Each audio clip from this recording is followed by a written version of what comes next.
After a very eventful first round in the Star Sports TRC Greyhound Derby, we're going to look at the exclusive head-on footage. And the first heat we're going to look at in the second round is Heat 1, where the greyhound I want to concentrate on is Sign It Goofy. Sign It Goofy runs from trap 5 in the second round, but was in 4 in the first round. Let's have a look at Sign It Goofy. You can see that it wasn't particularly well away, but look out the boxes. Immediately makes it a little bit of an edge to the right-hand side. So I think the fact that Sign It Goofy is switching slightly further out is going to be in favour of John Mullins' charge. And remember, this was a greyhound who was renowned for some catapult starts in the competition last year.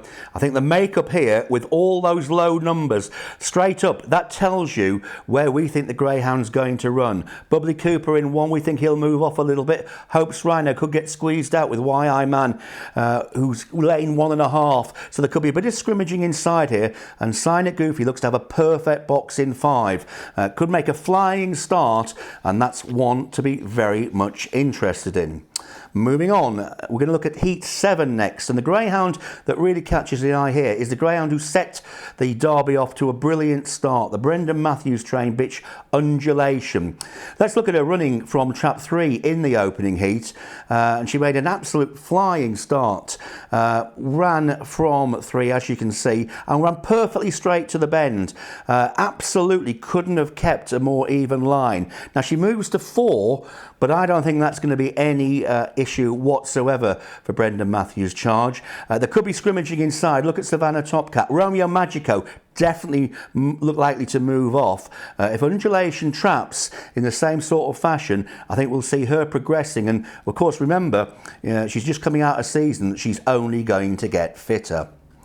Moving on now, let's have a look at Heat 8, and this is a really interesting greyhound I want to look at. I want to look at Sign It Otis.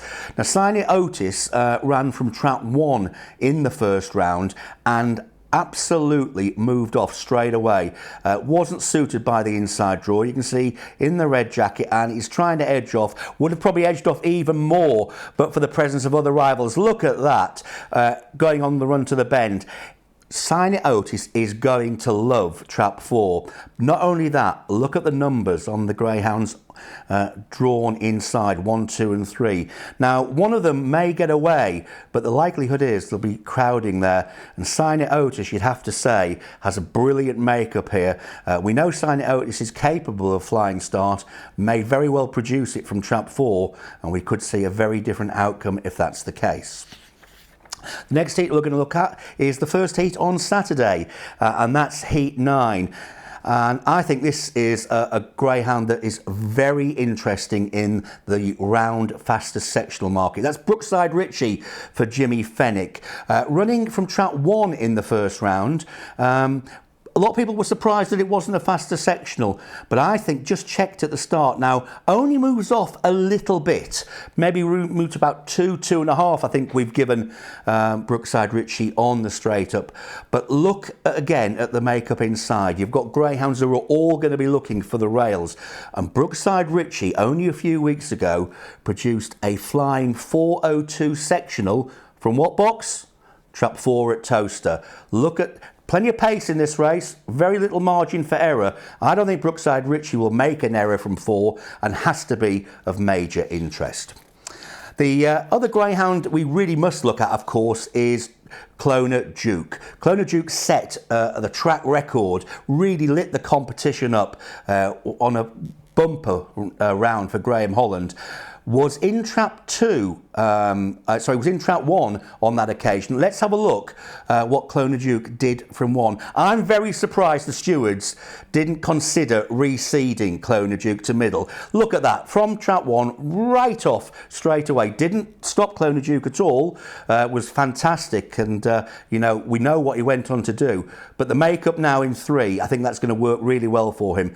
Clona Duke is a fantastic dog, and I think 3 will suit. That said, Ballymac Finn, what a draw he has on the inside.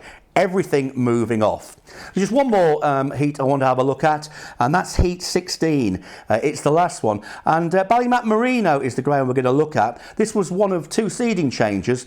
In the first round, ran from trap 5 and produced an incredible performance, but Liam Dowling requested a seeding change, and just look, you can see out of the boxes certainly switches straight away with trap 4 easy. Now I think that it's logical that Ballymat Merino has changed seed to rails, but I think Connections won't be unhappy that he's come out in 3. He's a greyhound who's definitely a player in this competition, and you have to think that if he keeps getting middle to rails draws, he's going to go a long way. Of course, we're going to find out what happens to all these selections and all of the survivors in the action on Friday and Saturday live on RPGTV.